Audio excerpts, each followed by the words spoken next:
Welcome back, my awesome people. Today I am back with Dr. Nishit Trivedi. You must have known him from the first interview that I did with him, and it was a phenomenal interview. He is a director of life sciences research at Emerald Advisors. Now, the last interview, there was an abundance of wisdom, tips, expert advice, not only on healthcare, but also in investing and micro and macro economics. And since the last time we've been together, a lot has been happening in the local and in the global. So stay tuned to the end because I am looking forward to hearing what is actually happening in the world when it comes into healthcare, medicine, and so on. So, my awesome people, stay to the end and you will definitely get amazing, amazing wisdom. Dr. Nishit, how are you doing, my friend? I'm doing great, Jacob. Pleasure to be on your show again, and it's fun times, exciting times. It definitely is. I know when we first had our first interview, we were talking more on the devices, med side. But now for our second interview, we're going to also talk about that, but we're also going to dive a little bit deeper into the industries because you are not only an expert, but you are there making a change. So let's get right into it. So, Doctor, can you give us some background information on who you are or your journey into investment research? And what initially drew you into life sciences and biomed research, especially for those that did not watch our first interview? Thank you, Jacob. So again, a little background on myself. I'm a physician scientist by training. I completed my medical degree and internship from Bombay, India. I then came to the US in 2000 and studied at Penn State College of Medicine at the Department of Pharmacology and was studying some newer mutations that were found in melanoma at that point of time. As an early scientist, that research panned out well, received an award from the president of AACR at the year conference. And so it was a great start on the research side. After finishing my PhD, did my postdoctoral studies, which was also at Penn State College of Medicine, published those findings in journals and also presented them at the Society of Investigative Dermatology. So it's been an interesting time, kind of being in the weeds as a scientist and discovering new things, and it's been a fun journey all along. And that is the best part when you have those kind of journeys. And once you get into a field that not only you're passionate about, but you're actually making a massive, massive difference. And what motivated you to transition from academic to the financial world of life sciences, investing, and working with Emerald? Thank you for that question, Jacob. So I will be honest, I give a lot of credit to my mentors. I've always been very fortunate. I've had the right mentors all along in my journey. So when I was at Penn State in my first year, I was offered a full scholarship for an MBA. So my PhD became a PhD MBA program. Um, After completing my education, I met with Emerald Asset Management, again through one of my mentors who kind of introduced me to the CEO at Emerald. And Emerald at that point of time was a growing company and was looking for expertise on the life sciences side. I had expertise as being trained as a physician, having published, and with my MBA, I thought, let me try and uh, understand what this field entails. I thought I was going to be starting this for 6 months, but from 6 months to 19 years, I've been with the Wow. same firm. The firm has grown, and I've grown with the firm. And it's allowed me to meet some amazing scientists, some amazing CEOs. And what keeps me in the field is being able to see new cutting edge science on a daily basis.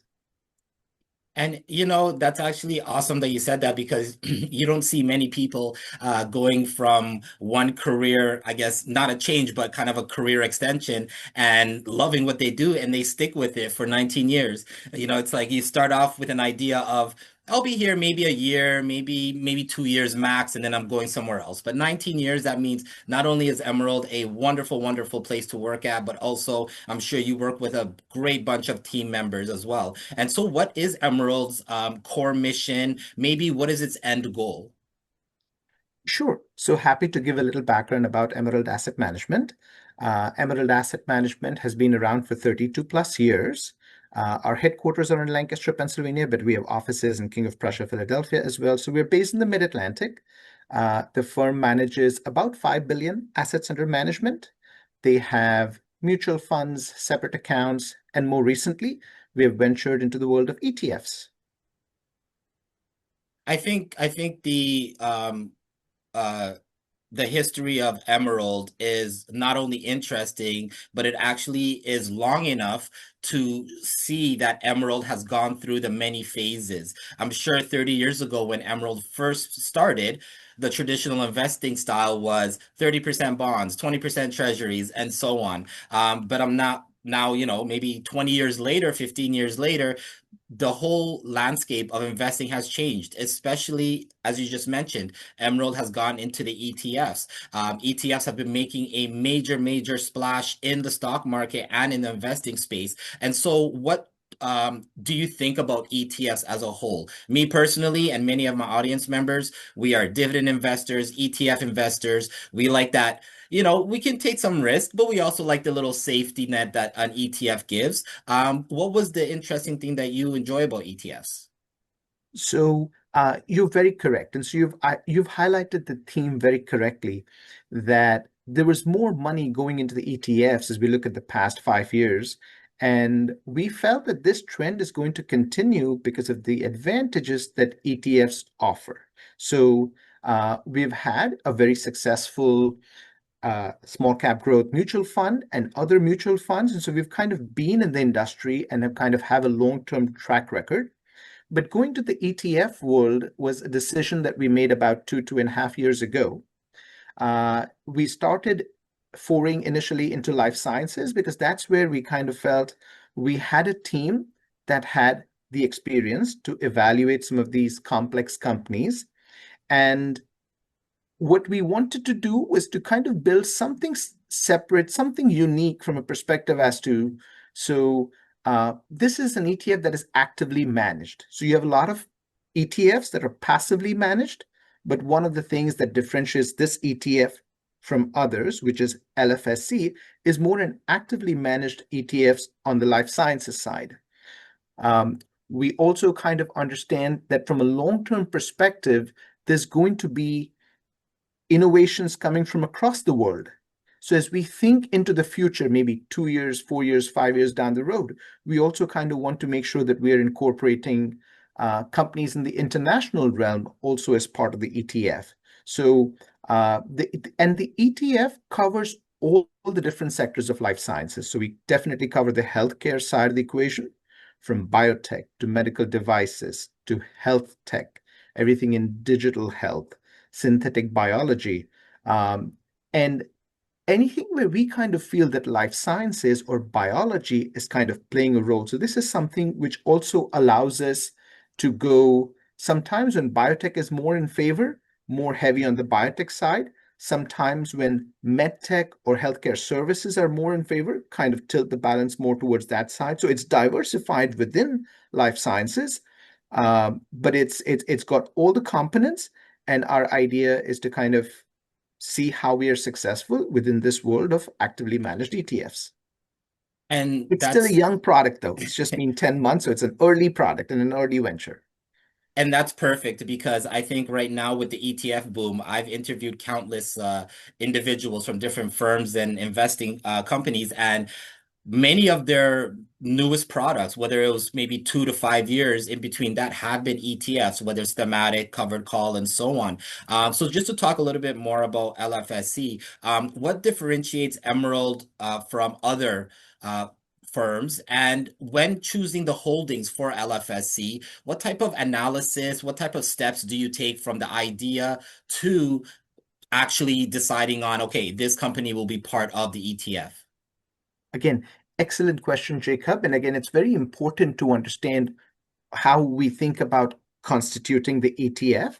So, uh, you know, number one, Emerald, from a research perspective, we have a very methodical 10-step research process.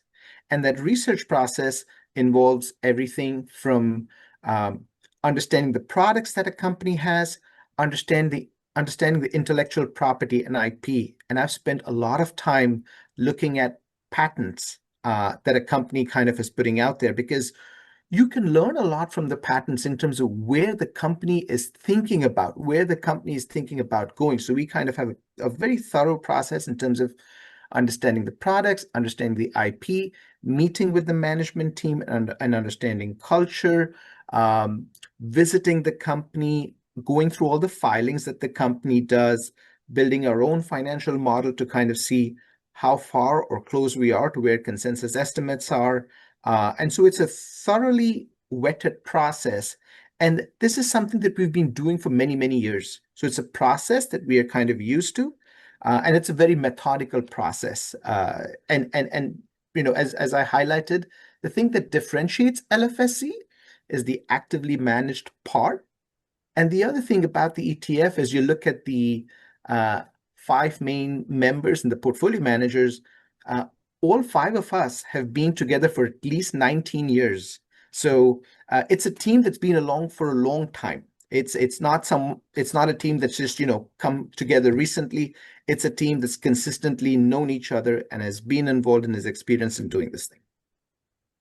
I think that I think that truly is what makes Emerald different from other firms because other firms, they might see a trend or a hot topic. They might just throw a bunch of people together and say, okay, create this. Or the company might just keep making movements very, very often, very, very quick without anything steady. And I think with Emerald, because you've been together for 19 years as a team, 32 years as a company, it's kind of like a family, right? It's kind of like one person has an idea, the other person encourages it or gives, feedback, and then working together to create something amazing. And I think with LFSC, especially from the healthcare side, as a healthcare ETF or a med ETF, I think for many companies, they don't do that due diligence. So the 10 steps that you guys take to create an ETF is very well thought out.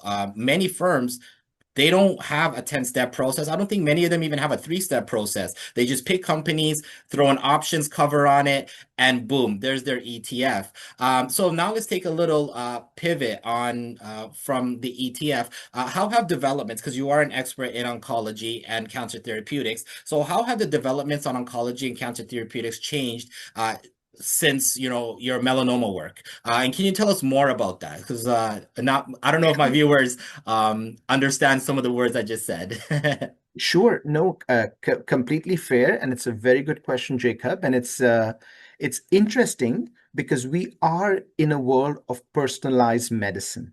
And when it comes to personalized medicine, so understanding what are the mutations that are there in a particular type of cancer, and then again, there it's a very evolving process. So just to give you an example in terms of how have things changed since my time when I was working on melanoma back in 2000, right? So 2002, there was a mutation that was identified in BRAF, a particular gene, the V599E mutation, and it was found that this mutation is common in melanoma and some other types of tumors. So what I was doing back then as part of my research also was trying to understand the mechanism of action and how is this mutation allowing for more growth and vascular development in melanoma cells and melanoma tumor models. Now, if you fast forward that and look 8, 9 years down the road, dabrafenib was approved, which was a BRAF inhibitor. And essentially, so what happens sometimes in oncology, in certain types of cancers, is you have the signaling cascade. In this case, you have the RAS, RAF, MEK, or, where different proteins and molecules are kind of talking to each other. And that's where you kind of have that imbalance between cell growth and cell death. So the initially scientists kind of started using dabrafenib, then they kind of started incorporating a MEK inhibitor, trametinib, into that therapeutic cycle. About 4 or 5 years ago came Keytruda because Keytruda was very successful. And in some of their trials, they showed a reduce in the recurrence of melanoma. And it was also important when it came to patient survival. More recently, there's been an interest in tumor infiltrating lymphocyte therapy, or TILs. So it's a process where our understanding of the biology has improved. New drugs and therapies have been discovered, and we have a better handle on being able to fight against cancers like melanoma. The other thing that's also happened over the last 20 years is awareness today is high. So, you kind of see a lot of people aware of the signs for melanoma, the ABCD rule. You kind of see the awareness where sunscreens are important and people are kind of regularly making sure that when they're out in the sun, they're kind of applying the sunscreen. So there's heightened awareness which causes people to identify cancers early because they're going to the doctor for that checking up early. And if you can identify cancer early, you're going to get better long-term outcomes. We still have a lot more work. So again, I will still be honest, melanoma is very difficult if you kind of find it in the latter stages of the disease and the disease has spread. But we've made significant improvements in the journey. And I literally thank all the doctors and the scientists and people in the field that continue to make progress in this journey every day. You are absolutely a genius because even though many of my audience members and even myself may not know the acronyms as well, however, we do know that cancer research has definitely developed because I think there's been research going on pretty much since I was born and maybe 100 years ago, 200 years ago. I'm sure there was so much progress in between that time. And I think you're absolutely correct. It's all about educating the masses, educating the people because melanoma, everybody loves the sun. Everybody likes going out. Sunscreen, in my opinion, probably became popular since Copperstone, maybe in the 90s and the 80s.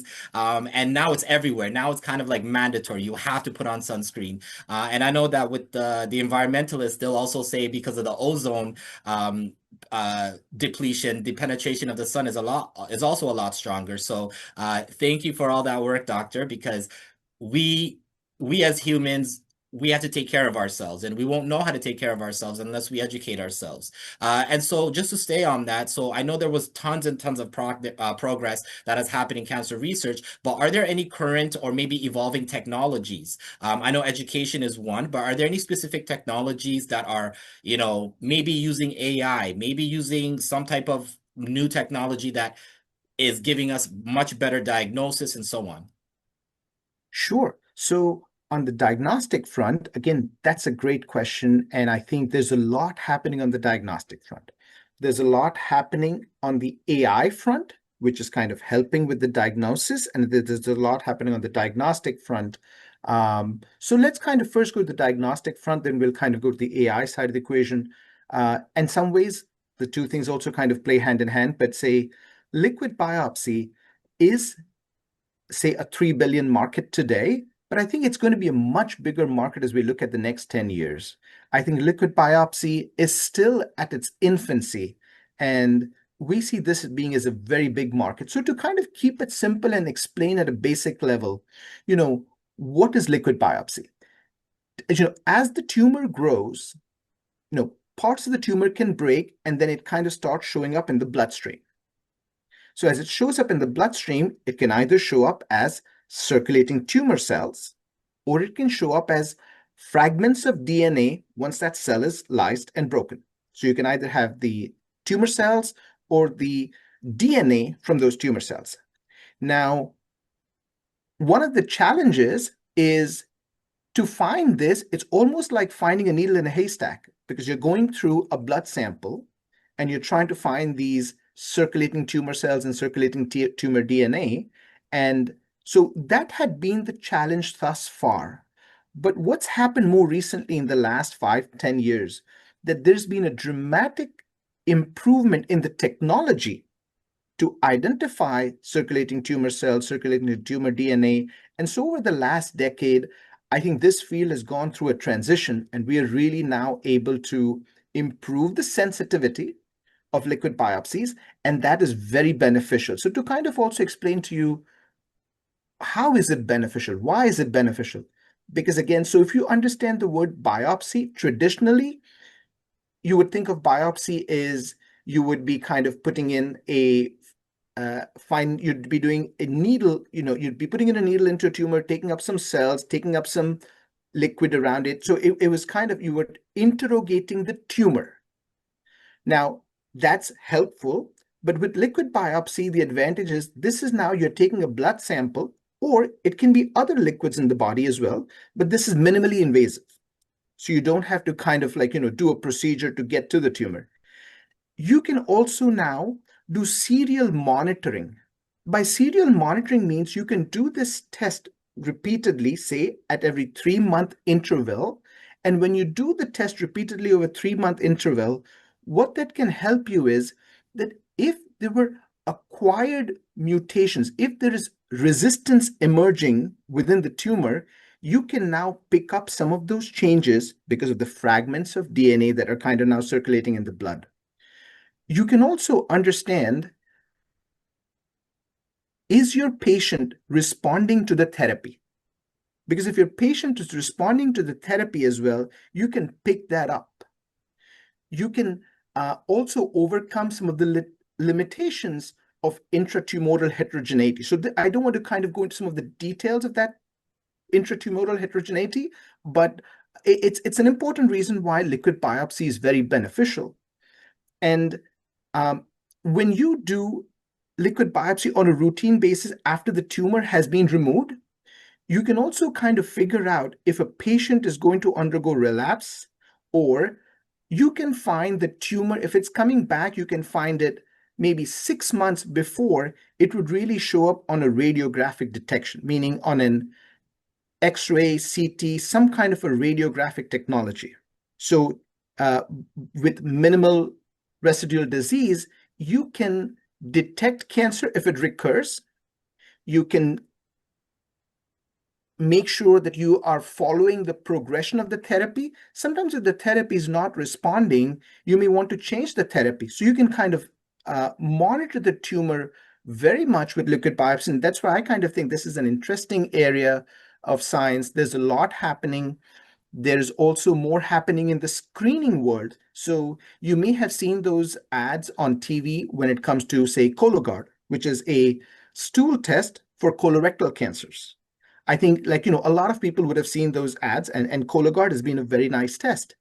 Um, but now where we are going is, the same company that does Cologuard and other companies as well. So there are a lot of companies, there are multiple companies in the field, but they're trying to see is if you can detect colorectal cancer, but from a blood-based test, because some people, they may choose not to do a stool-based test, or they're not compliant, etc. So I think there's a lot of value in blood-based liquid biopsy tests, and I think it's exciting science. I think it really is. And I mean, you said it perfectly that not only has the evolution of the technology, but even the new methods, companies are trying to find ways where it can be easier to detect, faster to detect, and a lot earlier to detect. And I'm sure there are a lot of companies out there that are in the, I guess, cancer world, and we are able to invest in them. I'm sure there are some holdings in LFSC that hold these cancer research companies. Am I correct in saying that? Um, yes. So again, we definitely are focused on this space. And so we are making sure that as we see innovations in this space, we are identifying the right companies and participating in some of those investments, for our clients, for our shareholders, and for the ETF holders. So I think we absolutely think areas such as liquid biopsy are interesting and exciting. And it is areas such as this, or areas that where we feel companies are really using AI in a very positive way, that's kind of showing uh, healthy results for the patient. It's beneficial for the system. So we're making sure that we are investing in areas that we think are exciting from a long-term perspective. Especially when it comes to the future of AI and tech, it is definitely going to continue revolutionizing. I know when it comes to a lot of other treatments and diagnosis, I know gene therapy is also a major, I would say, progress as well. There are so many companies out there that are treating very detrimental illnesses through gene therapy. I know a lot of athletes, hockey players, NBA players, and so on. They would go to different countries for specific gene therapies because it may not be as popular in the country they are in. Can you tell us more about what is gene therapy, and what is the purpose of gene therapy, and how we can invest in them? Sure. So again, Gene therapy, uh, the promise of gene therapy is very meaningful. But I'd also like to kind of caution you that it's as you look at the number of gene therapies that have kind of been out there, or companies that are kind of doing gene therapy, you've had a good basket of, where there is some successes and there have been several failures as well. So investing in gene therapy is uh, is fairly complex. It needs a thorough understanding in kind of making sure, understanding the target, understanding the delivery vector that you're using. And even if you do everything right, this is something really complex and something where we make sure that we are assessing the right type of risk when it comes to investing in gene therapy companies. There have definitely been some successes, but as you would kind of see in this area, there definitely have also been some challenges. So it's technology that is continuing to evolve. And if I kind of say 20 years from now, yes, there's going to be significant, we'll be at a different point in gene therapy from where we are today as new technology evolves. But I also would like to caution that, we we still need a lot of things to go right for continuing to make progress on gene therapy. It's a complex world out there in gene therapy. Yeah, and I think gene therapy is also not a 400 year old type of science, right? It's more maybe the past 50 years, I would say, maybe 30 years. So it's still kind of a new approach, but it's also a work in progress because, sometimes red tape and regulations can limit progress. I know some countries are very free with their science, so they're able to progress faster. But I think gene therapy, just from what I've read in the past few years, is definitely going to be helpful for many, many people. And so now let's look at some med tech technology. What are some of the more current, fascinating new technologies in the world of med tech that is kind of having a meaningful impact on not only the healthcare industry, medicine industry, because things are changing every day. So what is like the hottest new technologies in the med tech sector? Sure. So again, there is a lot happening in every different field in medtech, right? So, you have a lot of excitement in different fields, but like say, if we start off, say, in cardiology, you know, pulsed field ablation, or PFA for short, pulsed field ablation is something that's new, that's kind of really taking off.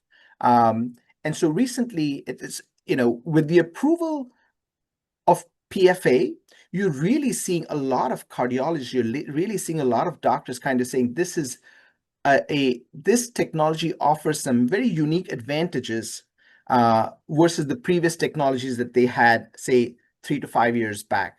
This uses a different type of energy, and so when you use pulse field ablation, you limit the side effects or complications that would have come with the traditional technology, kind of using heat or cold energy when you are treating patients with something like atrial fibrillation. Atrial fibrillation, you have a lot of patients in the US with atrial fibrillation. And when it comes to using the ablation technology for atrial fibrillation, pulse field ablation is something that's kind of really seeing significant growth for some of these companies. There's a lot of excitement when it comes to robotics, and you're kind of seeing robotics kind of being used in many different types of surgeries and even in orthopedics. So you're kind of seeing the evolution of robotics in several different fields.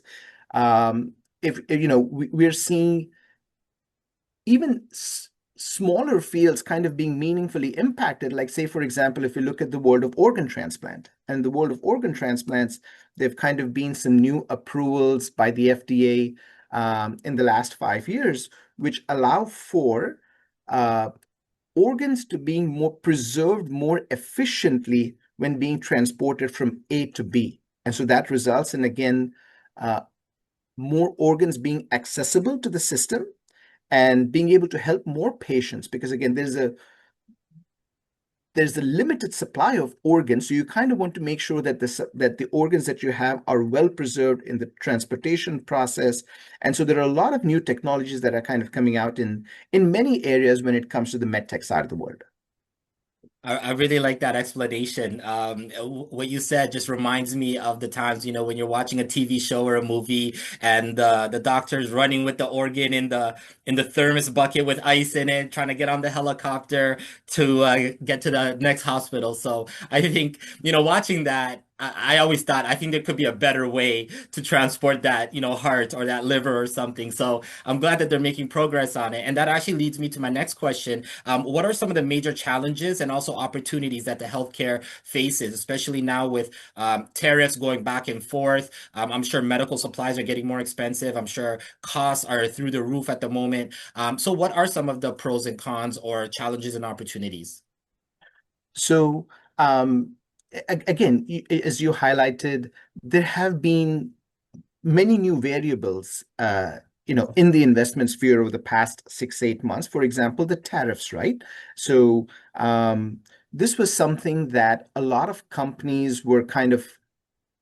It came a little. It came as more of a uh, sudden shock to the system in March, right? So a lot of companies in March, they were trying to figure out, what do we do? What are the tariffs going to be?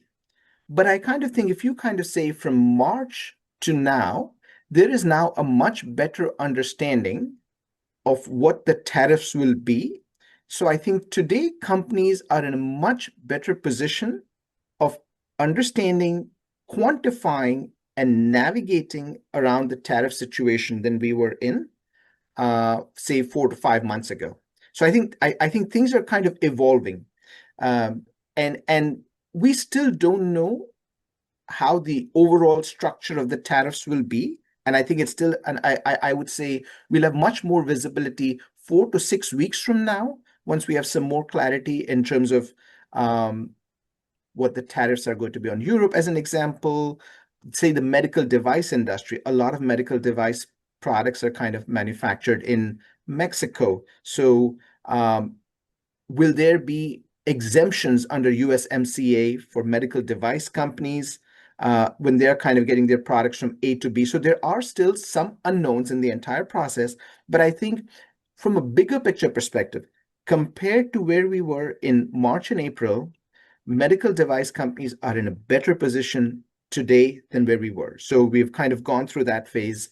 Um, when it comes to other things that have kind of been happening in the industry, yes, there have been changes at the FDA. And whenever there are some changes, there's it's an evolving scenario, and there's also the possibility of some delays when it comes to, like, trying to get a product approved. As there with changes, you can kind of see some delays in certain products. So there's definitely something that both companies and investors should kind of plan for as they're thinking about it. But with the 2 to 4 year horizon and kind of looking at the big picture in the long-term scheme of things, the way I think is, um, there is so much innovation in the United States and globally that I kind of think for people like us, we focus on good quality companies making innovative products and investing in them. And our horizon is medium to long term. So we're always kind of thinking medium to long term from that perspective. And so if we kind of invest in the right companies, over time, these companies will grow and will be a benefit uh, for our investors. So I think we are thinking long term, but you're absolutely right. There have been many different moving parts in the industry. You're kind of seeing changes in FX, over the past 3, 4 months. So all of those are things that we kind of put into the equation when we are kind of making our financial models.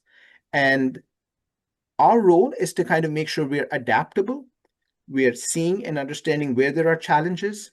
We're seeing and understanding where there are opportunities, and kind of making sure that we're positioned in areas where there are opportunities. Another thing to kind of say is, if you look at the macro from a big picture perspective, the the healthcare sector, in some ways, has not performed that great if you look at the past 1 year or 18 months, compared to how well tech has done. So tech has done exceptionally well, and multiples in the healthcare sector have kind of been uh,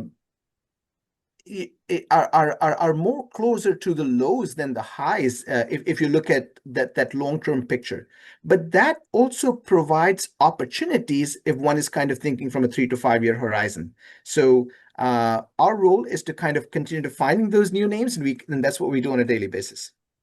I think it's once a company is kind of, forced or their back is against the wall, they have no choice but to adapt. So when those tariffs kicked in, companies might have been scrambling and stressed out for a few months, but I'm glad to see that they're, more comfortable now, they're prepared and just trying to mitigate the risk as much as possible. And so when it comes to, for example, the overall market, I know the healthcare market, as you just said, it's kind of taking a dip here and there. It's kind of steady, staying flat a little bit, and finding those diamonds in the rough companies can expand the progress that the healthcare system has been working on. But now looking at the overall market, what are your thoughts on whether it's stocks, whether it's investments, and other than healthcare, are there any other sectors or industries that you are bullish on? You find, okay, you know what, this might be the next revolution.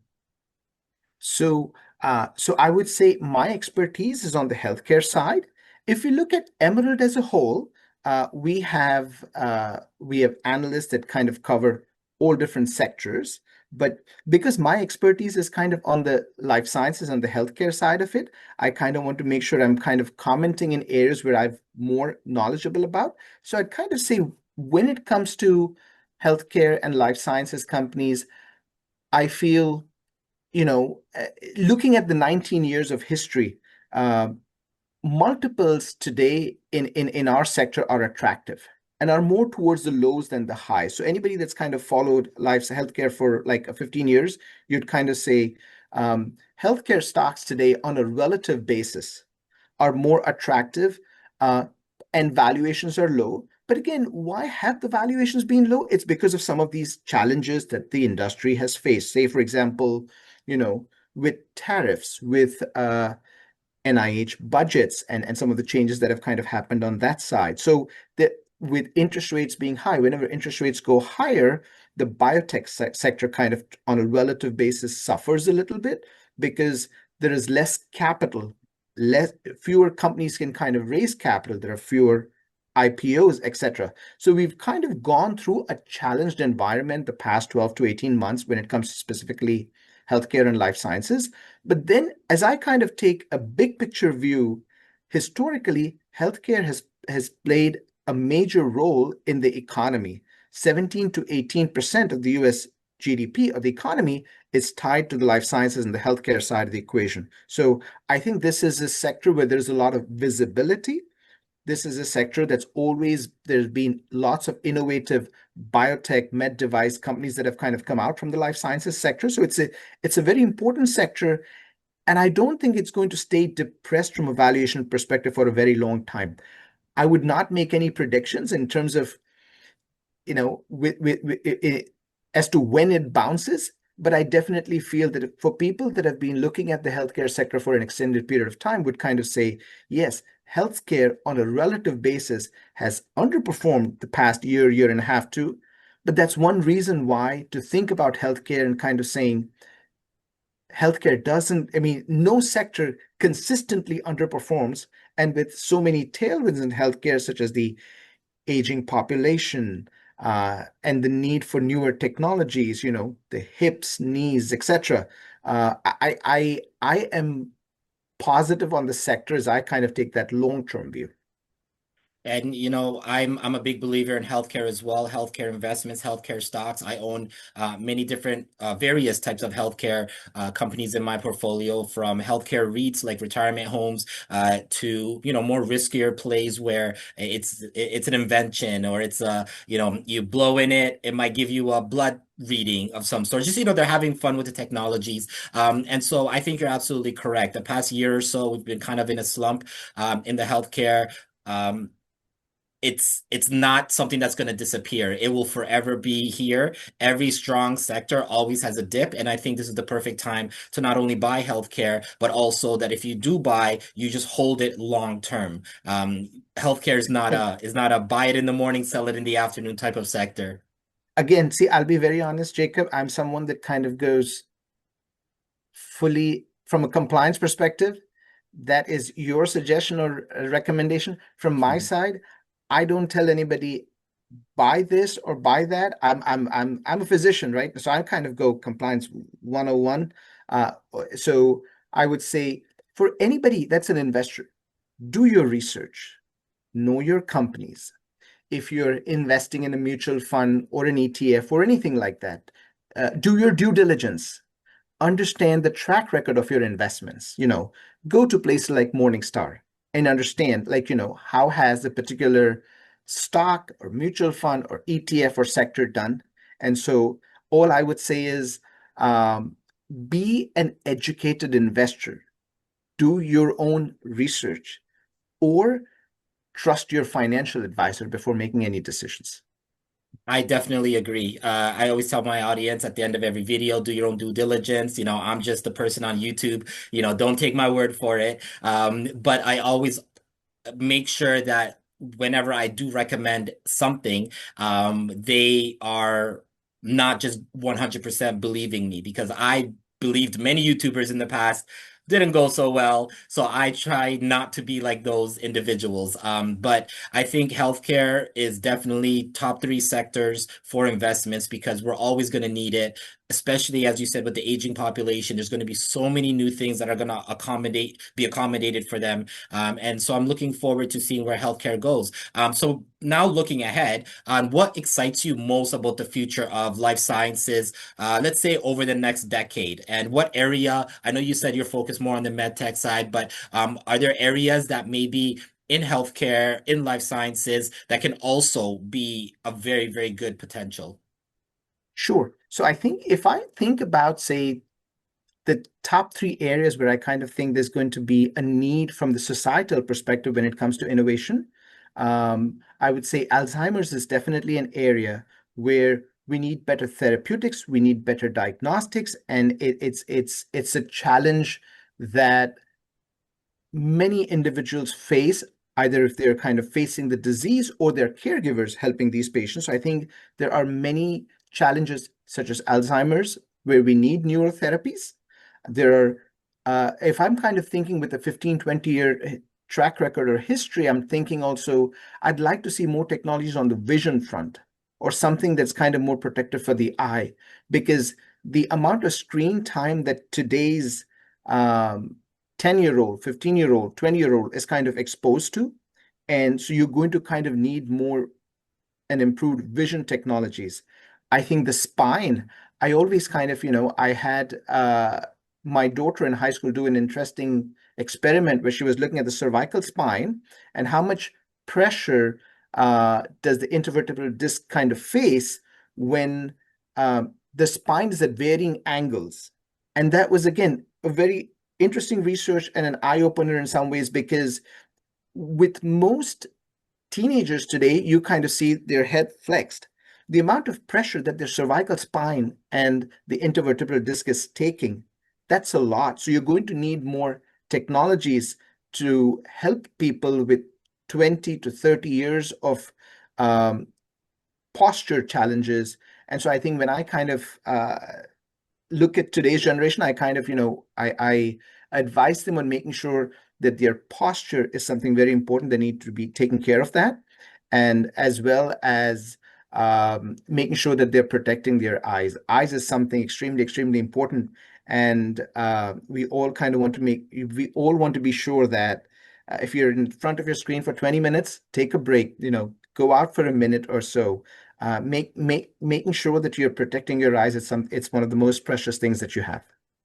That is genius because those really are the two positions that people do, are on a daily basis, sitting at a desk, head down, facing a computer or facing a device. And many people do that for 10 hours a day, 8 hours a day, every day for probably the past, 10, 15, 20 years. And I think that is something that is very overlooked. So since we're talking about eyes, what do you think about the blue glasses? You know, those glasses that detract the blue light. Is that real? Some people say it's not real. Some people say it works. What are your thoughts about that? So again, again, I'm not an expert when it comes to that field, but when it Okay. comes to having a blue light filter, I think it is beneficial. I think it is helpful, and so I would say, for my daughter who's a teenager, she doesn't have any prescription. She doesn't have glasses, but still, she kind of made sure she got uh, zero power, but glasses with the blue light filter, so that when she's in front of the laptop, doing her college work, schoolwork, etc., her eyes are being protected. And so I kind of think, while we still need to see more science and technology when it comes to blue light, I'm 100% not an expert in that field, so I can't make a conclusive case for or against it. But anything that protects the eyes, I would do it, and I would encourage everyone to be mindful of it. That's what I'd say. I think it's similar to the sunscreen information you shared earlier, right? 100 years ago, everybody was out in the sun, not worrying about a thing. Unfortunately, melanoma cases, cancer cases go through the roof.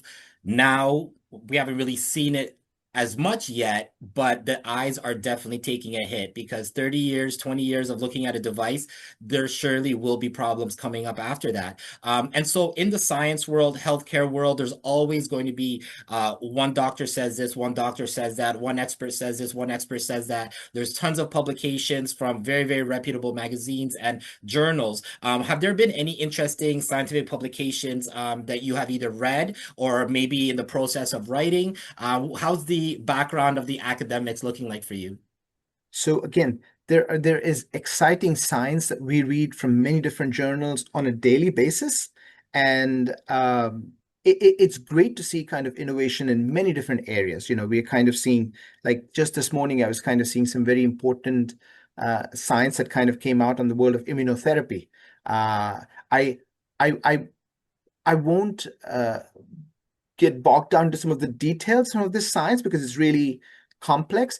But the one thing that I've also kind of observed and seen is we live in a world and a time when we are processing a lot of information, whether it's AI, whether it's technology. And so I kind of think AI is definitely helping us do things smarter, more efficiently, and there are all of those pros. But at the same time, we are consuming a lot more information today versus maybe 20 or 30 years ago. Attention span, if you kind of think today, is getting shorter and shorter compared to where we were 20 years ago or 50 years ago. So I think one thing that's very important for people to kind of realize, that as we get more efficient, as we use more technology, as we use more AI, we also want to make sure that we are taking care of our mental health, and that awareness is very, very important for the general public, and something that people should be focused on.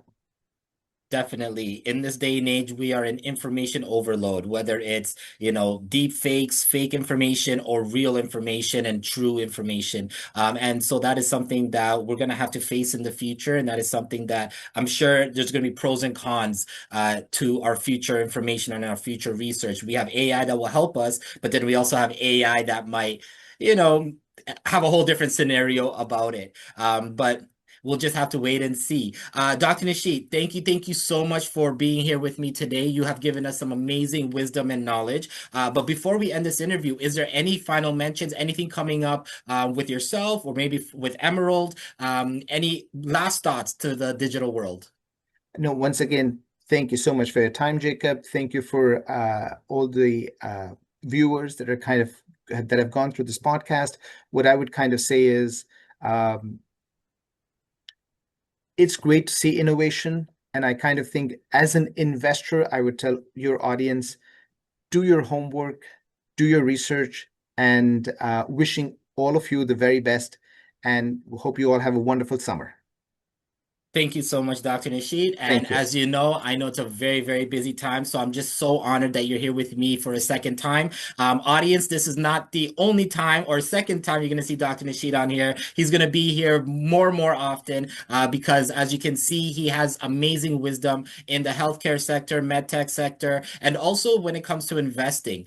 You've heard some of his expert advice. Please, please take heed to it. And remember, at the end of the day, whatever we say in our videos, whatever your neighbor says, hey, invest in this, take it with a grain of salt. Actually do your own due diligence, do your own research, because we're living in an informational digital world. So you don't know what's real, you don't know what's fake. So just make sure that you do your own research because then you can trust yourself and your decision making. I will have all of Emerald and Dr. Nishit's information in the description box. So please make sure you like and you subscribe and check them out because I'm looking forward to our third interview. Again, Dr. Nishit, thank you so much. And audience, until the next time, stay ranting.